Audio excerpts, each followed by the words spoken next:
The boys and I today sat down with Anthony Irwin. You're going to want to hear this. He's lost 500 pounds, battled kidney failure, cancer, got his life back. What he says about how his life with his kids, and it's a pretty remarkable story.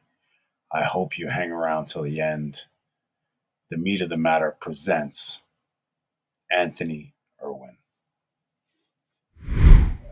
All right, man. So we kind of had a little bit of a technical delay, but we're back in action. So let's just start from the beginning. Pick it up where we left off. Anthony, how did you start this, and where? And yeah, just from the beginning. Yeah, I started this off a little over 3 years ago. I was in the hospital at the time with a condition called Fournier's gangrene. And I remember I just come out of surgery and stuff like that. And I have three kids. I got two girls and one boy. Um, at the time, I was, 713 pounds, just coming out of a major operation and like that. The kind of fighting for my life there with a condition. It only has like a 13% chance of a survival rate. Um, and so what it boiled down to, it wasn't about myself or my own personal feelings about myself. It was about my kids. And they're, soon to have kids or when they have kids. I can't remember exactly where I heard about the carnivore diet. I can't remember if it was Facebook, or if it was just from word of mouth or what it was, but I just remember hearing about it. And I've tried every diet virtually known to man, anywhere from the subtleties of the normal diets that just, calorie restriction or whatever the case might be. And I've done the extremes of, diets, and I would okay, not even diets, but just on a form of depression of literally trying to cut off fat rolls off yourself, and I'm not exaggerating about that whatsoever.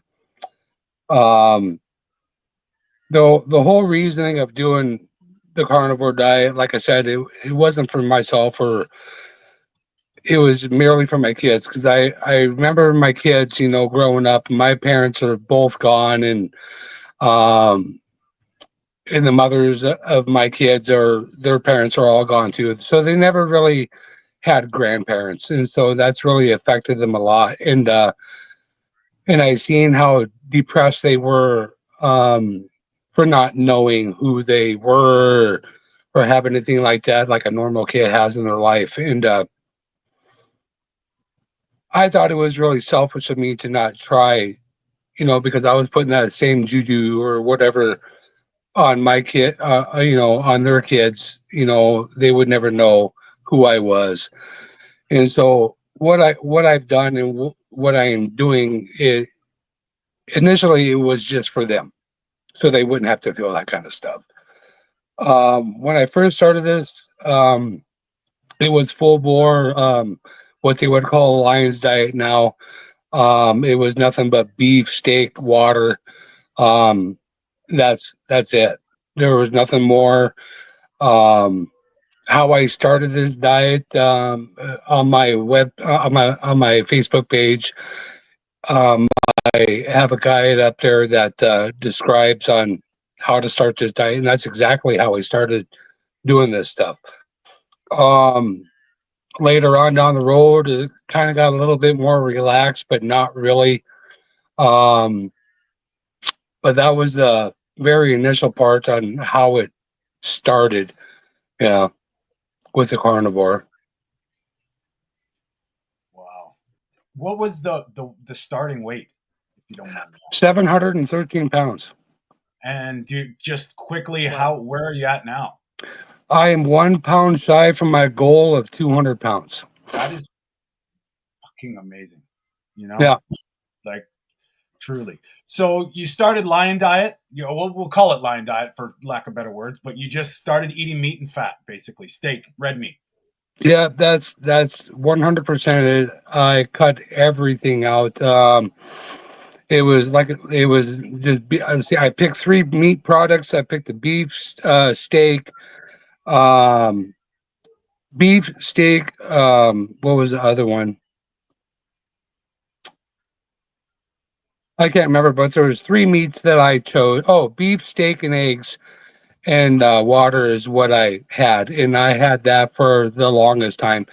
I never veered off from that whatsoever. Cut out all dairies, all just literally everything except for the three things mentioned, and besides salts. Um, I 90% do that now.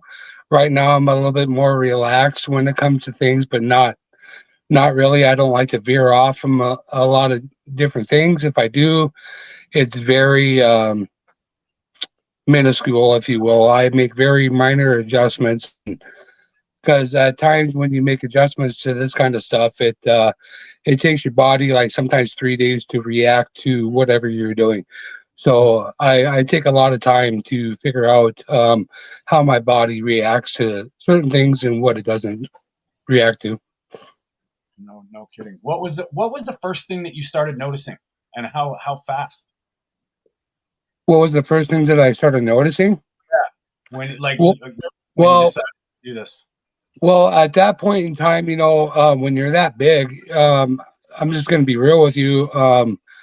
Hell, I couldn't even lay down to go to sleep. I would have to sleep in chairs or whatever the case might be. But very shortly, I was able to lay down. I bet you there was 7, 8 years there straight that I wasn't able to sleep in the bed, just because I was so big. I wouldn't be able to breathe. There, that was some of the very first things that I did that I noticed that I could do was something as simple as sleeping in a bed. Um, a lot of the things that come along first was my sleeping patterns, mood stabilities, and stuff like that. Them were some of the very first things that I noticed. Can I ask a question, Anthony? You can ask whatever you want, my good man. When you got that size, what was the reaction? What was the reaction from the doctors and the dietitians and the nutritionists? Like, what information were you getting? They would tell me on a consistent basis, like, you know, I'm not going to make it for another year, or I have to go on a calorie restricted diet. I remember I used to have to wrap myself in compression wraps from the tips of my toes up to my mid chest every day. And I remember like sometimes you would have to use safety pins or whatever the case might be to hold the compression wraps at the end of it, and I'd barely nick myself. And my skin would leak fluids, aka water fluid retention, for hours. It would completely saturate towels. Um, but yeah, they would tell me that stuff consistently about dying, congestive heart failure, or this is going to happen, or you have to do this, or you have to do that, or they would try to put me on diabetic diets, which in return it wouldn't help anything. It would make everything worse. Following the diabetics guideline that they got posted for the United States, or I guarantee you follow that guideline, you will have diabetes. 100%. So, so, There's no question about it in my mind. If you want be a diabetic, follow it. You know, so you were told 3 years ago that your chances of being alive were limited. You're gonna pass away within 1 year's time, and 3 years later, you're still here. oh yeah, definitely. I've been told that now for a long time. This stuff all started probably right before I was going to have my first kid. And my first kid is 18 years old, and when my weight stuff first started, I was about 210 pounds, and I shot up from that weight to close to 713 pounds It first started off with sheer water weight. At first, they thought I was having right-sided heart failure, and that turned out to be not the case. And they thought I was going to have, I had a tumor on my pituitary. And I remember I had to go to Denver, Colorado, for MRIs and stuff like that. I was too big to fit into the MRI machines. So I had to go to a specialty place to be able to fit into in the MRI machine. And that wasn't the case either. And so they were never able to figure out why I initially gained all the water weight in the first place. But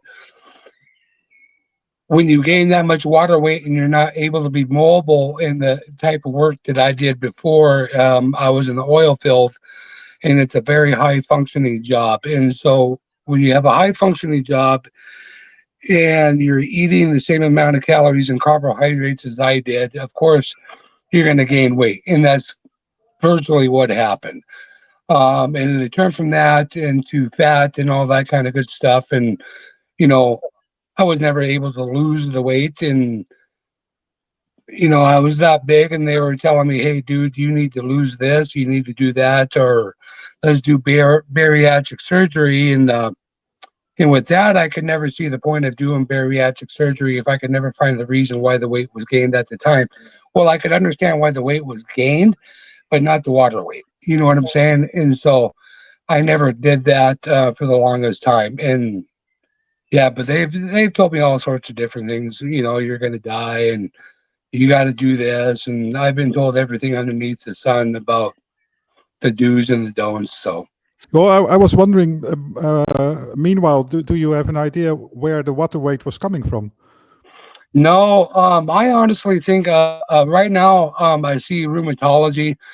I have some kind of an uh, problem going on. They can't really pinpoint of what it is, but they're getting close to finding out about it. I'm not 100% sure, so I don't want to really say anything about it. To be honest with you, right now they kind of got a lot of things under control. Um, but as far as able to say it was X, Y, or Z, no, I can't say that. How many medications were you on when you were that big? Oh shit! I man, I'm teen medication, probably in the 20s, probably. And how many medications are you on now? I'm only on blood pressure medications now, and that's just because of my kidneys. I went into renal failure with an EGFR of 3. And if anybody's had any kind of renal function problems or whatever, kidneys affect your blood pressure a lot. And so that's pretty much the only thing that I'm on right now. Because I believe like a normal GF would be like 60 or above, isn't it? I think. Yeah, I think it's like 68. So that's pretty much kidney shutdown. What's that? That's pretty much kidney shutdown at 3. Yeah, with the EGFR 3, yeah, your kidneys are basically not functioning. And they're back. Wow. And what are they at now? Right now, they're at 54. Wow. Wow. Amazing. So, and might I add, the renal function problems was a direct result of like stuff like Victoza and Manjaro and stuff like that. Interesting. Right? Incredible. Amazing. And they tell us that meat causes kidney damage. Isn't that ironic? Yeah.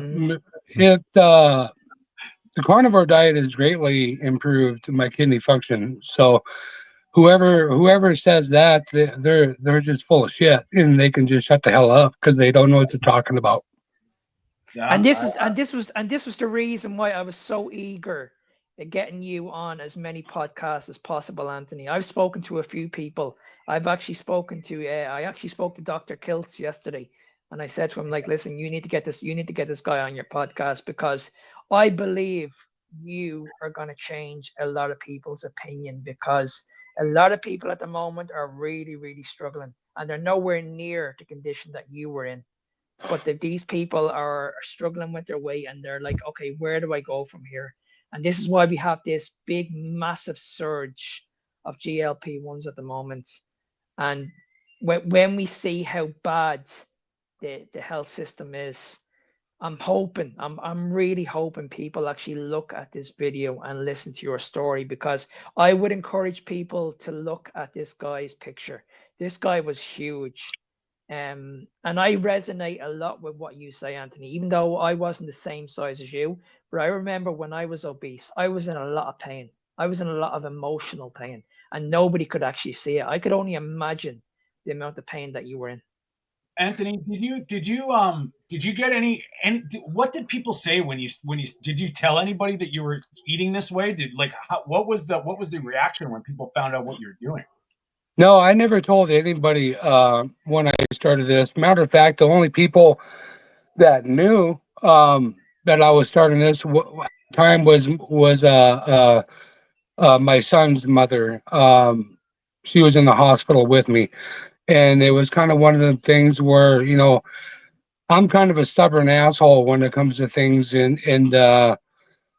she was basically the only one that knew that I was starting it. Yeah, and when you're that big, like I never had any kind of ambition to talk to anybody to on any level. My self-worth and everything was pretty much not existent. The only people I would talk to would be my immediate family. That'd be my kids, and at the time, you know, my kids' mom. Excuse me. And so when I started this, you know, like I said, I never talked to anybody for the longest time, to the point to where um when I did lose all the weight, and I went back home just for like a visit, or if I had to do something, or if my kids wanted to go see a childhood friend from back home, um nobody would recognize me. And I mean people that have literally known me since a toddler. And so um yeah, it was kind of like one of them things where I say this eating this way has given me literally a new life. It literally has, like, to the point Were, where people don't recognize me or don't even know me. And were, so were they concerned that you lost that much weight too quickly? what's that? Were the people that were around you, were they concerned that you were losing so much weight too quickly? No. No, not by any means. Their first questions was, "Holy shit, what are you doing? Are you on drugs?" And it's Yeah. like, like, no, no, I give up the whole drug thing a long time ago, guys. And so it's merely just you know, just from what you're eating it, and It's they've never really questioned it at all. I'm a pretty honest individual when it comes to what I do and what I don't do, and I really don't sugarcoat the things that I do or don't do. I'm pretty upfront and honest about things, and so the people that know me personally, they really don't question a whole lot of things about what I do or what I don't do. The only thing they ask is, how am I doing it, or is it safe, or what do I do in certain instances and stuff like that. And so, um, but no, mainly they're just pretty much happy. And the people that have anything negative to say about it are just basically people that you know, they don't understand, or they don't believe 100%, or believe that this is a possible thing. Yeah. Anthony, what did the doctors say? I have fired so many doctors, it's unrealistic. Um, the amount of doctors I have fired, and the amount of the doctors that I have spoken with that are completely incompetent, and the shit that they say to their patients is unreal. Like right, the doctor that I have right now, I'm very lucky to have. At first, when I started seeing the gentleman, is it's a Dr. Alton Hoffman. from where I live now.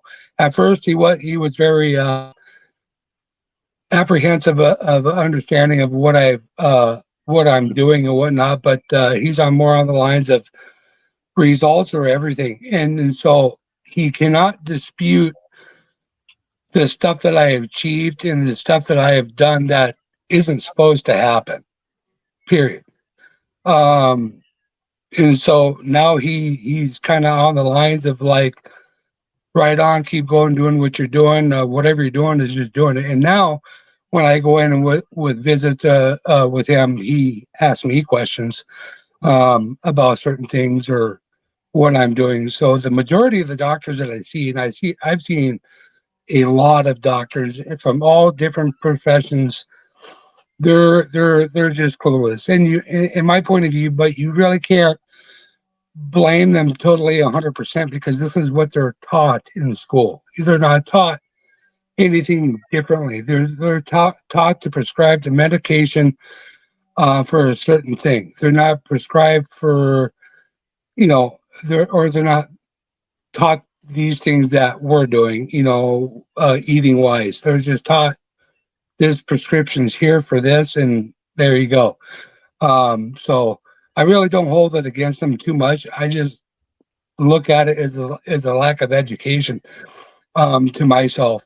Just because they're an MD or have the title of the MD doesn't make them any smarter or any worse than you or I or anybody else. They're just a person, Yeah, just like I, th- everybody. I think it blows the argument out of water when you hear this bullshit saying that obesity is a disease.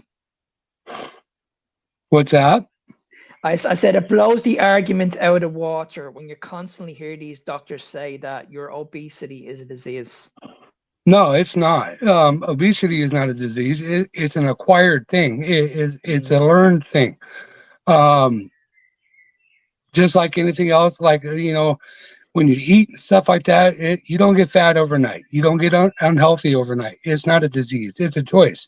What you do is a choice, 100%. Just like doing this diet is a choice. It's not a disease. The things that are associated that comes along with it that you acquire from doing it would probably But you see, could when go. you mention when you Go ahead. But see, when you mention that it's a choice, I think people need to understand the difference between choice and addiction. Because this is where I feel people are going wrong, is they don't understand that they have an addiction in the first place. They Yeah. feel like they're eating healthy. You'll hear a lot of people say that I'm eating healthy. I'm eating a lot of pasta. I'm eating a lot of oats. I'm eating a lot of potatoes. And people are absolutely convinced they're eating healthy. Yeah, it's just from what they're taught. Growing up and stuff like that of what's healthy and what's not healthy. Like for instance, people always say, did you eat your vegetables? Did you, do this? And like for instance, like with vegetables, when I first started this diet and I cut everything out, one of the very first things that I tried to incorporate back into my diet was some sort of vegetables. And I'll throw in something specific out there is a cucumber. Okay. I absolutely love cucumbers. I love them. I cannot come within a mile of eating those damn things. I get so deathly ill. I cannot even describe it. And I mean for days I get sick. But I can eat a pickle. You know what I'm saying? And so, I think that has to do with a couple different things. But what's healthy and what isn't healthy, varies from person to person. And that's the whole point of what the carnivore diet is, being able to bring it down to the base minimum or base so you can understand of what your body can do and it can tolerate and what it cannot tolerate. Everybody's different. I'm different than you. You're different than me. What I can eat, you might not be able to eat, and vice versa. But the majority of the public, they just don't know any different to be able to make the positive choices that they should be making just because of what they're taught. And you know, a lot of this of what people are taught is based off of lies, and it's based off of people's greed. And that's virtually all it has to come boil down to is money and greediness. And that's just how I look at it. And there's a lot of sick individuals out in this world. And if you think that people are out there that give a shit about you, me, or your kids, they don't. They could give two shits less about what happens to you, to me, to your kids, to your grandkids. They don't give a damn as long as they make a money. As long as they make a profit out of it, they don't care. As long as the health industry can keep you going, can keep you crawling with a cane or a walker, and keep the shit going, they could give two shits less. Well, I have to agree with you on that one for sure. I mean, it's remarkable how many people that are doing this that take their health in their own hands, and it's really sad that you had to go through this to get to the place you're at, where we all kind of have had our own sort of aha moment where it's just we tried something out of desperation or not. And quite often when I'm telling people, like, don't wait till you're desperate, and stories like yours, Anthony, like, that is the beautiful thing about this, is the possibilities. And I love your attitude. And it's just you're like, all the stuff that we preach on our show, on our channel and everything, you're like magnified. Everything is magnified because it's the stuff that we talk about, like, doctors, opinions, pushing, nutrition, getting into your, like you were mentioning cucumbers a while back. I'm just going to switch gears, but how did you find, like, when you said that you started basically lion diet, steak, water, eggs, and then when did you start to veer and start to try other things? I didn't veer off from anything. I bet you it was close to a year or over a year that I was literally scared to try anything else. And it was a long time before I tried anything else. Yeah. Did you have a certain, like, I'm going to try this for a certain amount of time, or was it like, let's just go all in? What's that? When you made the decision to try the carnivore diet, we'll say, did you decide like for 30 days or for 90 days? No, or it was 100% full bore. Yeah. Nice. There was nothing in between. It was literally, if you could jump on a motorcycle and go full throttle, that's literally what it was. And was it easy or was it difficult the first weeks, the first months? How I did it? No. How I started off doing this diet? No. I did it in a way to where I went into this knowing that 90% of my battle was going to be a psychological thing. It wasn't the eating or anything like that that I knew I was going to have a problem with. It was other things. I knew I was an addict to sugar. I knew I was an addict to the sheer eating, and I knew that I had to overcome certain things to be able to do this mentally. And so how I did this, I would gorge myself with 3 meals a day, large meals a day. And by what I mean by large meals a day, I would eat 14 eggs at a time with 2 ribeye steaks, with hamburger on the side, 3 times a day. And so I would eat to the point to where Wow. I would make myself so utterly nauseous to where if I thought about food, it would make me nauseous to the point to where I would drive down the street and I would pass like a McDonald's, and the mere smell of a McDonald's would make me nauseous. And so that's how that started. And I would do that until I mentally or physically couldn't think about eating anymore. And I remember the longest I fasted for was 9 days. And so, and after that point, after that 9 days, and I was like, oh shit, I'm hungry. I would eat the same thing, but just at a way smaller quantity. And so that's how it was for a long time. Wow. Did you? So what's the difference in the amount of what do you eat? What's your diet like right now? Like how many meals are you eating and how much are you eating compared to that? Now I eat once a day. I eat once a day, and it just really all depends.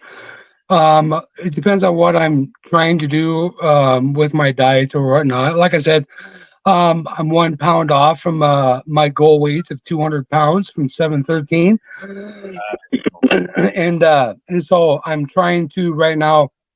I can lose more weight, but I really don't want to lose more weight right now.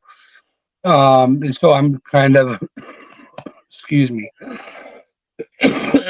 stalling everything out. And so now I can add other things in, like a dairy or something like that. 'Cause me specifically with like dairies, milk, stuff like that, it'll stall my weight 100%. So, like if I start drinking milk or incorporating Greek yogurt or whatever the case might be, or making my own yogurt, it'll stall my weight completely out. So if I drop down to 200 pounds exactly, and if I start eating and drinking that kind of stuff, it'll stay at that weight if I stay consistent on my eating habits and stuff.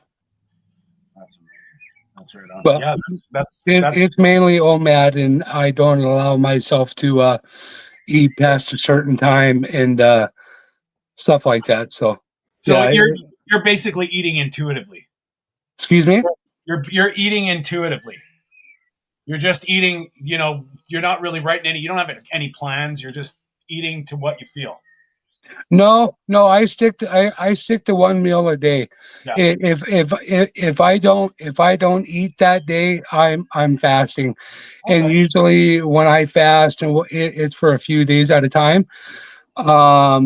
And the reason why I don't fast for a few days at a time um, well, it is kind of specific. I try to do a lot of cell regeneration Yeah. and stuff like that, and a lot of skin toning and stuff like that with fasting. And that's the reasoning through the fasting. Fasting isn't something that I set out to do specifically. It's just something that comes naturally eating this way for me. In my point of view, if you do this right, um, fasting should come naturally, and it should be something that your body does naturally. It shouldn't be something that should be focused on or strived upon. Um, yeah, but that's pretty much how it goes now. It's pretty simple. That's right on. Yeah, I'm a big believer in organic. You could call it just organically fasting. I mean, eat or don't eat. That's pretty much it. And snack. If you got a snack on beef. Simple. Yep, yep. That's my snack of choice is just beef jerky, stuff like that. Yeah, Um, 100%. 90% of the time, though, I kind of feel like if you're snacking, you're not eating enough. Um, and that's just what it boils down to. If you have to snack in between meals, you're not eating your initial meals enough. You're not giving your body enough what it desires or what it needs. You're not listening intuitively to what your body is requiring. But if you got a snack and stuff like that, step up your eating game just a little bit, or your fats or something like that. Especially with your fats, if you can't eat the amount that's required, up your fat intake, and so that psychologically, it helps trick your mind into thinking that you've ate enough, and so it allows your body to do certain aspects that it wouldn't do if you weren't eating enough. So there's a little tricks of the trade to do that a person can do if you're not eating enough. So Yeah, I hope you're enjoying this one. If it's pretty powerful stuff, and if there's anybody that you think this might benefit or needs to hear this, please share. We do appreciate, the support. Please like and subscribe to the channels, the Dutch Carnivore, Food for Thought, Question Everything, and of course Mark's Carnivore Evolution on YouTube and on Spotify. That's his podcast that he does. Man, just like, subscribe. We really appreciate it. It helps the algorithm push. And if you could leave a comment, that would really help. I know, a lot of you guys are there and you text me stuff, but if you leave a comment on YouTube, it actually pushes this helps us get the word out faster. That's basically it. Join us live every Sunday, Meat of the Matter podcast, 10 a.m. Pacific, 6 p.m. in the UK and Ireland, and 7 p.m. in the Netherlands and the rest of Europe. We're going to get back right now to Anthony Irwin. Thanks for being here. See you Sunday. Anthony, something totally different, but on the point of activity, what things changed? Because I imagine if you were at what things have changed with my activity-wise? Yeah, indeed, activity, exercise, and that sort of thing. Let's put it this way, man. When you're that big, when you're 7'13", your mobility options are shit. There's to do the simplest tasks or the biggest tasks in the world. So something that is extremely simple to you, or hell, to even to me right now, or to the average individual, for someone that is that big, is a monumental task. From anywhere from wiping your ass to taking a shower. Taking a shower, you're going to sweat your ass off, and it's going to be a chore. It's going to be a task. Doing the simplest things is like running a marathon for an athlete, and I'm not exaggerating whatsoever. People think that when you're that big, you're lazy and you can't do this or you can't do that. But those people have more stamina, more willpower, and more gumption behind them. That's the simplest task that they have to do that a normal person just does not understand.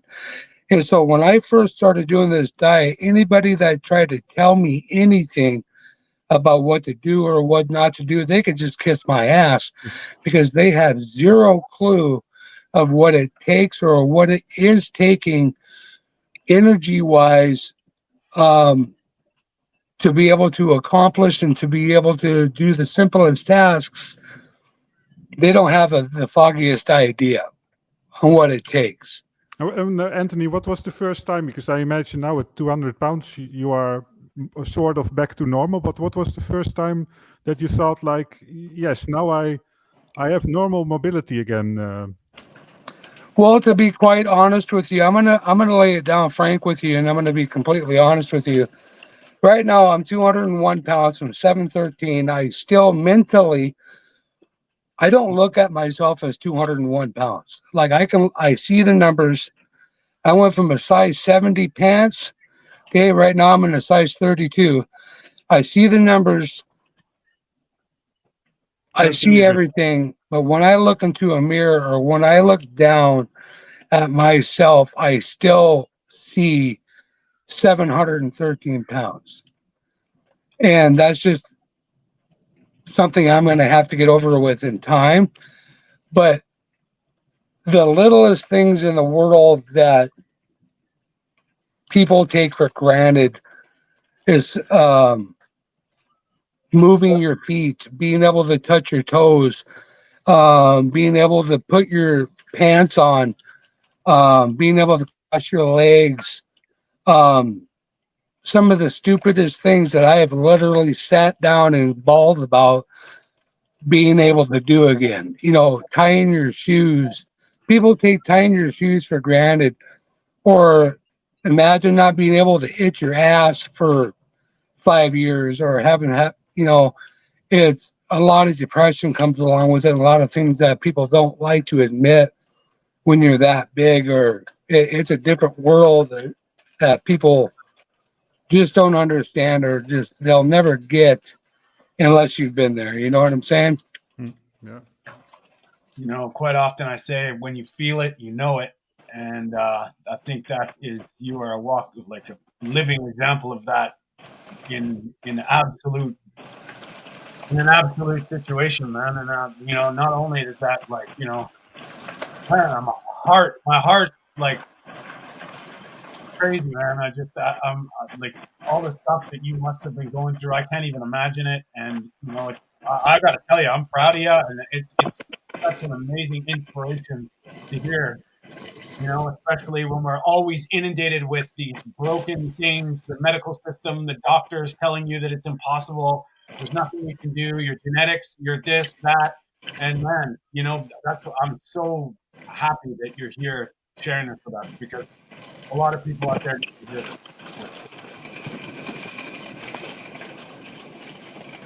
How's your kids feel? What's that? How does your kids feel? Oh, my kids are ecstatic. Some of the coolest things that's happened. Sorry, I don't know if you guys can hear this, but we're having one hell of a thunderstorm here. So, Oh, is that what it is? I thought you were blending.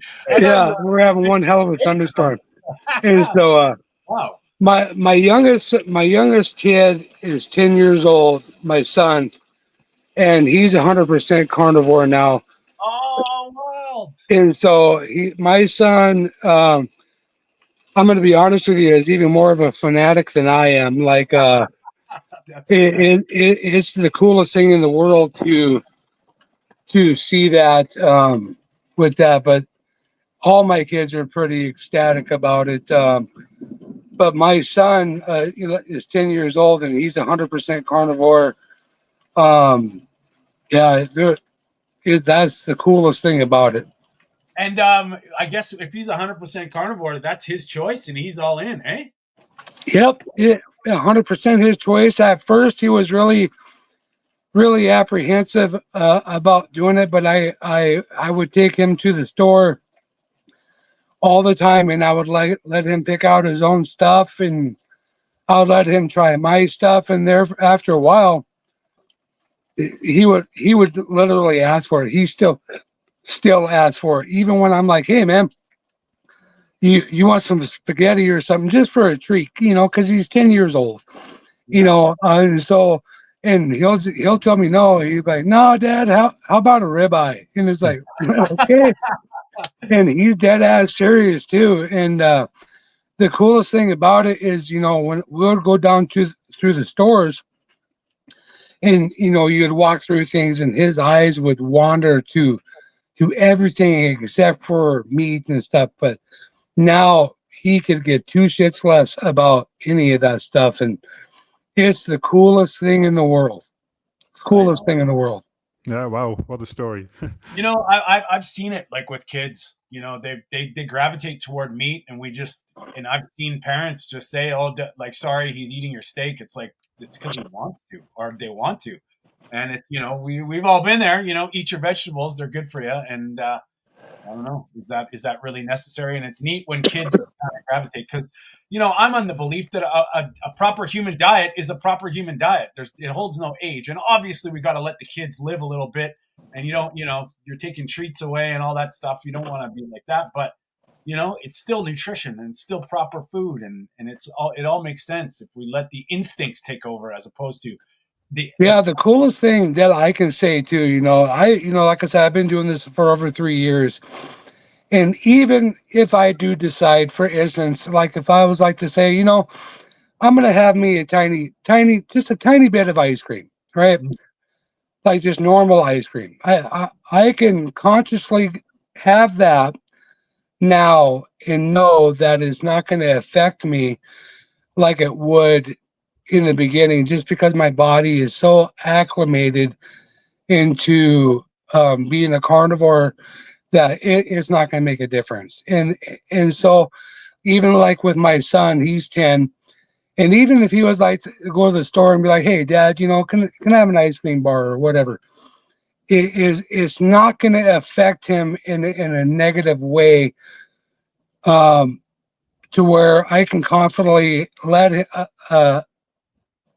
him have something like that Yeah, it's not going to make a difference. It's not going to make a big of a deal. it's a treat and it's dessert, right? Like that's what we used to do, and it probably wasn't it. But when you're eating dessert 16 times a day, yeah, but yeah, like if you're eating that stuff consistently, yeah, it's going to make a huge difference. It's going to make such, people don't understand on what the hell they're doing to themselves, and they just don't get it. And it's like you can't blame people fully, for not knowing, because again, just like doctors, is what they're taught, yeah, and they're taught this stuff from a young age, just the same as I was, yeah, or anybody else. Hell, I did it to my own kids, and so they don't know it. They didn't know any different.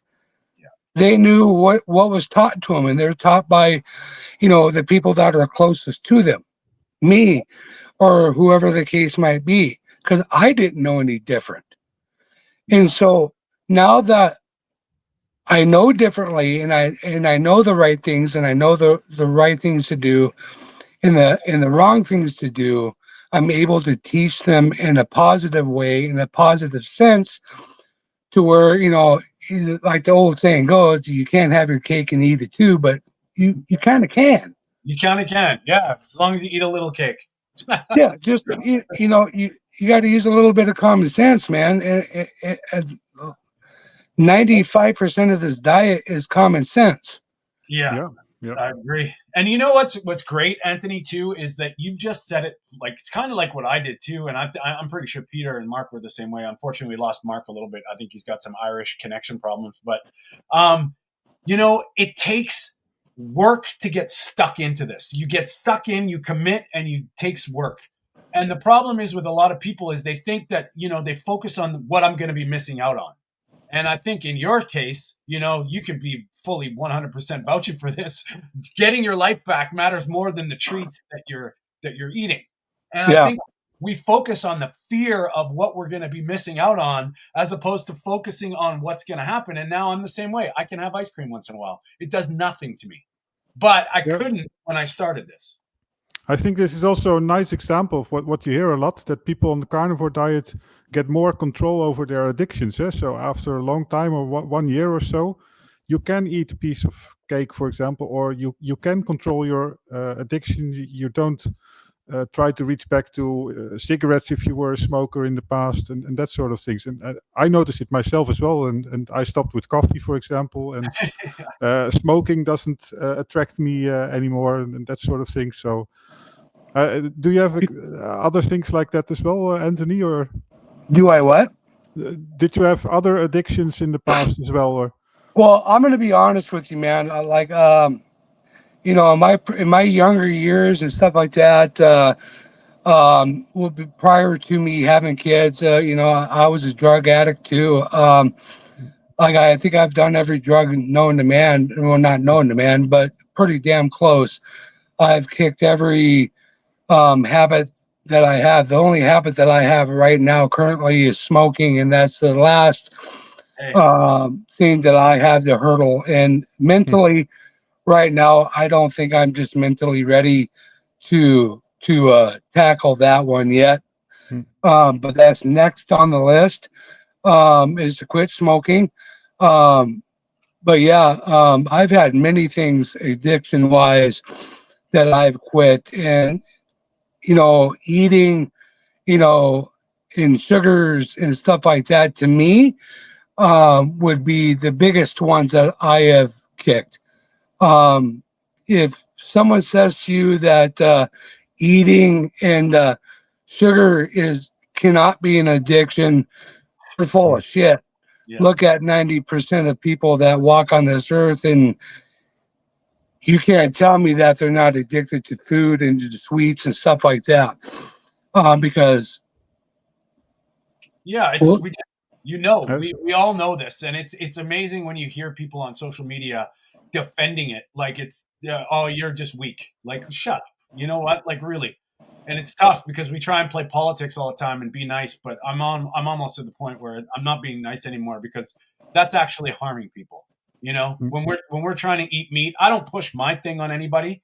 I like to show but lead by example. with my own life and stories like yours, Anthony. But when you sit there trying to, and I was in nutrition school, getting taught that, eat less and often, a little bit of carbs and all this stuff. And it's for an addict, that is just horrible advice. And it's, Peter's a type 1 diabetic, so he has to be aware of sugar. And, someone saying how to manage it. And it's just crazy. So I really do appreciate your thoughts on that. That's nice to hear it.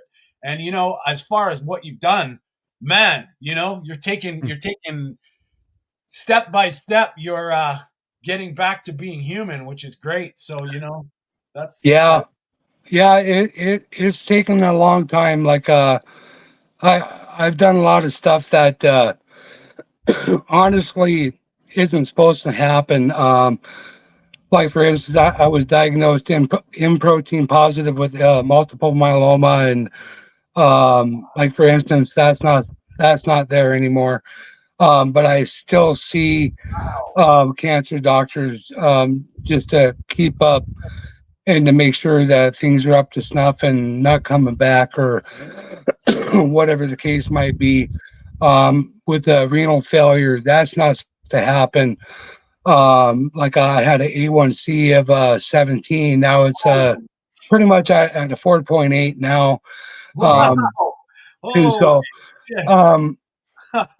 I've done a lot of things that just ain't supposed to medically happen. And so And then still there are doctors that would tell you to stop the carnivore diet and still go back to doctors to veggies. this day that have recently told me to stop the carnivore diet. It's gonna mess up my heart. It's gonna do this. And I look at it and I said, dude, I've lost over 500 fucking pounds. I have done this. I have done that. I have done this. And you're going to sit here and tell me that I need to stop this? I said, and this is where I have zero problems telling them they're the most ignorant sons of bitches I've ever met in my life. And you have zero beings to tell anybody anything. Yeah. You are gonna fucking kill somebody. That's what you're gonna do. You're in this for a goddamn dollar. You have zero give a shit about me or anybody else. And zero experience on the point of they should listen. Yeah, they should listen to you and stories like this. There is no cure, is what they say, until you cure it, and then they're like, that can't be possible. So it's funny how your genetics break you, and then your genetics save you, but it's all these anomalies that it's like staring you right in the face, man. Well, what's funny is the doctor that I'm seeing right now, Altenhofen. When I first seen him, I seen him through an emergency room over an infection. And I went septic, and he would tell me the same shit, the same spew. Hey, dude, you're right on the brink of kicking the bucket. Like your stuff's pretty dire, man. You're a very complicated case.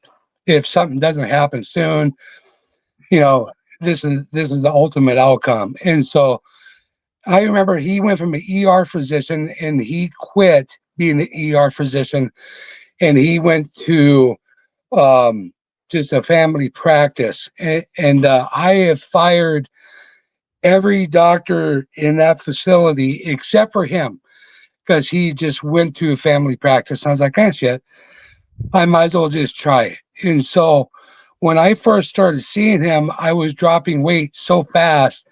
He's one of the first ones. He put me, asked me if I was doing drugs. And he would piss test me every single day to make sure I wasn't doing drugs. And so it turned from that into him, like I said before, him asking me questions about how I'm doing this, or he has literally referred me or some of his patients to come see me about weight loss. And so now he's one of my biggest advocates for this doing this whole thing. Like, he really doesn't ask a whole lot of questions or dispute a whole lot of things. If it has a positive outcome, he's all for it, and he really doesn't ask questions. The only kind of questions he asks is, how do we do this safely? Yeah. You know, that. Well, there you go. Hey, that's a go figure. Yeah, and he looks out a lot for my electrolytes, because in my point of view, 90% of this is hydration stuff.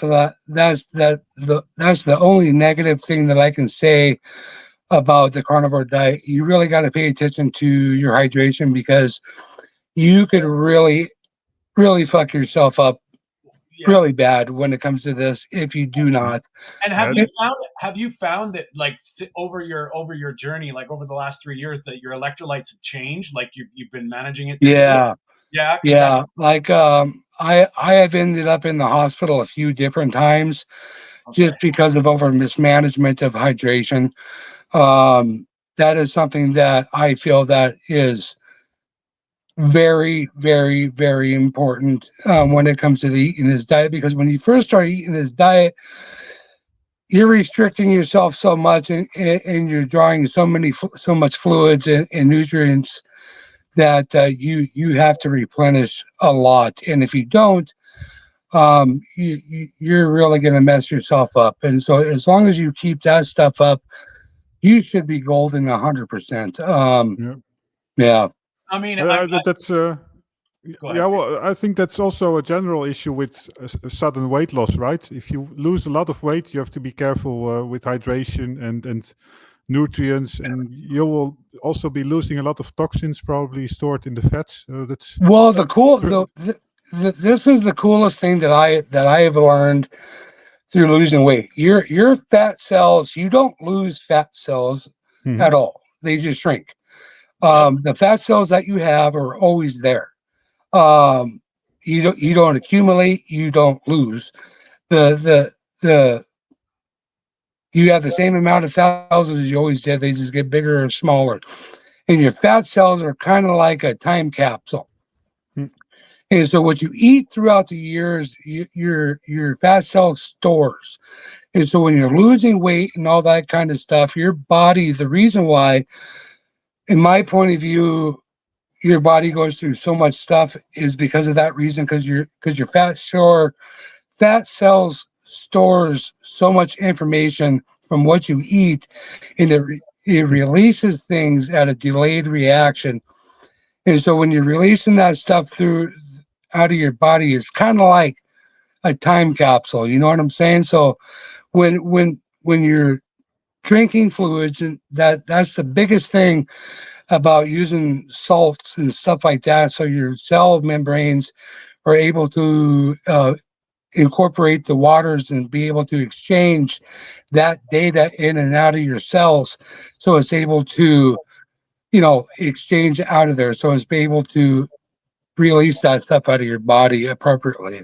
No doubt. Or minerals, right? Minerals are everything. So they're like the spark plugs of everything. Yes, sir. Yeah. And I mean, it's good and bad stuff, right? So that information. So it's good and bad stuff. Most definitely. Most definitely.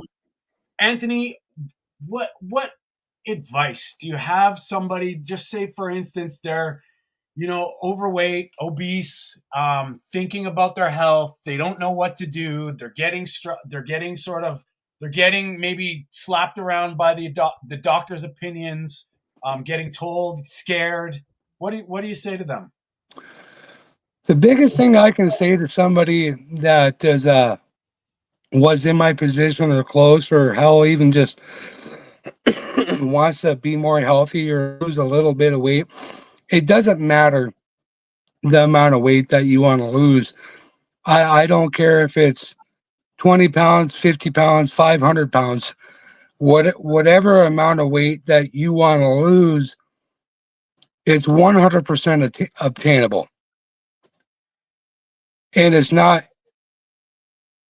I know listening to this yet, you might think to yourself, this dude's full of shit. There's no goddamn way this has happened. But I'm telling you, it's 100% real. this has given me a new life from every aspect of life, from being a father to being a spouse to being a normal individual. If you were to talk to me 3 years ago versus now, I would not be sitting here talking to anybody, explaining this stuff to a damn person. I would be sitting at home in a house alone, still staring out a window, just waiting for something to happen. Like I said, I've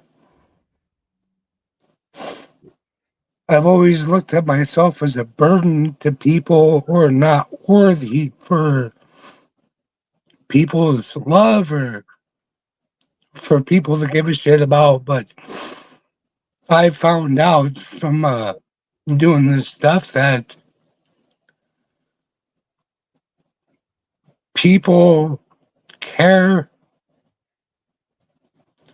more than what you'll ever realize and give a shit more than what you'll ever understand. And having a new life and feeling good about yourself is not as hard as you think it is at all. This this is about the closest thing you're going to come to a magic wand being waved in front of your life and giving you something new that you can touch, feel, love, that you'll ever come to. Wow, man. Yeah. Sorry. No, you don't have to apologize for shit, man. It's awesome. You're more than yeah. It's it's so touching and it's so like I feel you, man. I can't even imagine how but there is definitely something to be proud about. You did all this. It was you. You took it. You took your life in your own hands, and I'm glad you're here. Oh, thanks. And it's like I've always tried to find a reason why I went through the shit that I went through, and I can never find a reason of why I went through the shit that I went through. And I'm the type of person that there's a rhyme and a reason for everything. There has to be. Nothing happens by happenstance. Everything that happens is for a reason. And I look at it like this. I turn the stuff that I went through and I turn it into something positive or try to help people and to find a reason why I went through it. And I really honestly believe and feel in my heart of hearts that I went through this shit to be able to experience and to understand and to be able to help people better their lives and to lose weight and to find the people that feel like they're hopeless every single day because people that are that big or close to that big or 300-400 pounds, you can't be happy, dude. You can't be. There's no fucking way impossible. You cannot sit here and tell me you're happy with your life. You can't tell me that you're happy with the way that you function. You can't tell me you're happy with the way that you father or you mother or the way that you can't run with your damn kids. Or when your kids say, "Hey, Dad, come play this game with me," and you're so fucking tired, you cannot function. Or when What do you your go into your children? room and you bawl for hours because you can't do the simplest shit. What do your children say? Because they have their father back, right? I mean, that's They're the happiest big kids thing. in the world. My kid, my son can come up to me for anything and say, "Hey, Dad, let's go do this," or whatever, and it's not a big deal. It's like, hell yes, let's go do this. Yeah. let's go for this walk out in the, Yeah. out in the country or whatever the case might be, or whatever he wants to do. Kids need to be kids, but kids need to be loved by their parents too. And they need to be feel like what they choose is a good thing. They need to have their folks there. Just being there isn't enough. Saying I love you isn't enough. You got to be there. You got to be there for them kids, and because these kids are the future of everything. And if you don't show them the right ways, if you're not there for them and teach them, and if you don't lead by example, they're not going to know any different. And you can't blame them. You can't blame them for fucking up. There's a little inspiration right there. They Anthony, just don't know any different. Anthony, we're so grateful for you coming on to talk to us, and I think we could probably talk for a few hours, but I want to get into how people find you. And I've heard that I think I overheard when I was listening to another podcast that you're helping people. So how do they get a hold of you? How do you yeah, let us know. Well, I have a Facebook group. It's called Carnivore Sinsations. It's spelled with the SIN, not your typical way of spelling. The reason why it's spelled with the SIN is because eating this way, it kind of feels sinful. Because it kind of goes against what everybody's been taught. And so that's kind of the reason why for the spelling, but it's Carnivore Sinsations. Anybody's welcome to come join the group. We have guides of how to start this, recipes. Everybody's there to help one another. The only thing that I ask, this is all free of charge. I don't charge anybody for come to this group to help or to seek help. The only things that I ask is to be polite. There's people in there that they don't know any different, and so some of the questions they ask, you might know the answer to, but they might not. And so be respectful, be courteous, be polite. Everybody's there to help one another. There's no reason to be rude or anything like that. There's people from all walks of life. And we're all there to help one another. I'm starting a YouTube channel. It's called Carnivore Sinsations as well. Everybody's welcome to come subscribe there too. We're going to be firing that bad boy up too. And so that's where people can find me: Facebook, YouTube, and possibly here in the future some other places. I'm not 100% sure yet. So there were the two places for definite can find me. Well, you know what, and we'd love to have you back on, and we can get into some stuff because I think I could pick your brain for about 5 hours, man. I'm not gonna lie, and letting you have your just coming on and sharing. That's it takes courage just doing that, man, and we really do appreciate it, because I know there's quite a few people that I was telling that. I was sort of priming them with your story, and they're really interested to hear it. And, it's all about the good word. We're trying to get this stuff out there that, the message of hope and making impossible things possible. And it just takes one. And your story is so important, especially. Yeah, there's so many people out there with the same shit, if not worse than me, dude. My whole point of view is I'm not here for notoriety. I'm not here for money. I'm not here for none of that shit. I am here just merely to help people. I look at it this way: things will come my way when it's due, when it's meant to. But for now, I just want to help people.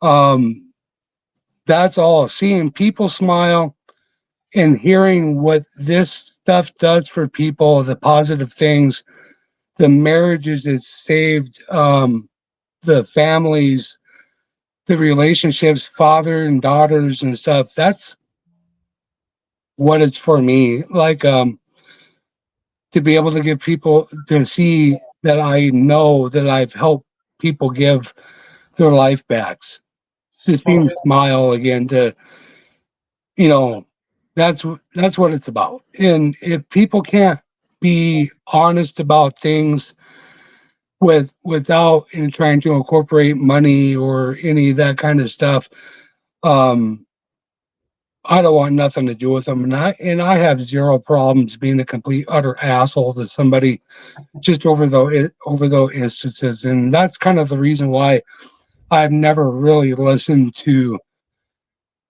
any of the big shot, people out there, because they're just not real about a lot of stuff that they say or do. They just follow the pack and mm, change just a couple of different little things to suit them. So yeah.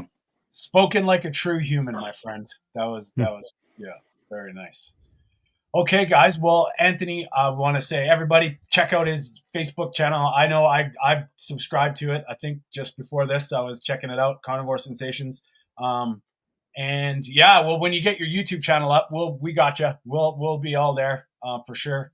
And we'll love to have you on again in the future to talk about how you're doing, just to catch up, and maybe we'll get into some of the finer details about what you actually did during your journey and your diet. But we really do Sure. appreciate you. We really do appreciate you being here.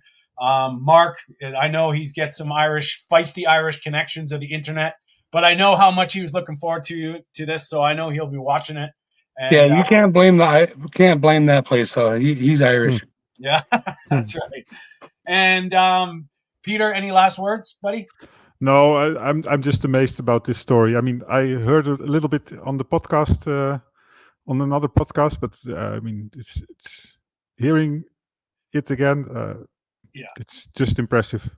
And yes, no doubt that's we really do appreciate you guys being here. Please, I mean, I'll probably do a little post edit at the end just to say thanks again, Anthony, and I'll of course post all your links in our description. Stay in touch, man. Very very heartfelt thank you, and looking forward to sharing this. And if anybody, just if this anything that Anthony said today, touches your heart, or you think could help somebody, just share it. It's not about us. It's about this whole message. And I think we're all about that, is getting this good word out there that, getting back to humanity and being a human and being healthy is possible. Yeah. Yep. People don't know the real person that's in them at all. And you're never gonna know unless you do something like this and give it 2 weeks. Just give this 2 weeks of doing this, and I promise you'll never go back to the same bullshit you were before. I promise you. Well said, my friend. All right, guys, we will see you very soon. If this could help anybody, please share it. Leave a comment. Like and subscribe to the channel. We really do appreciate all your support. And like always, we are live every Sunday. It's the Meat of the Matter podcast with Peter, Mark, and myself. Sundays at 10 o'clock Pacific, 6 p.m. in the UK and Ireland, 7 p.m. in the Netherlands.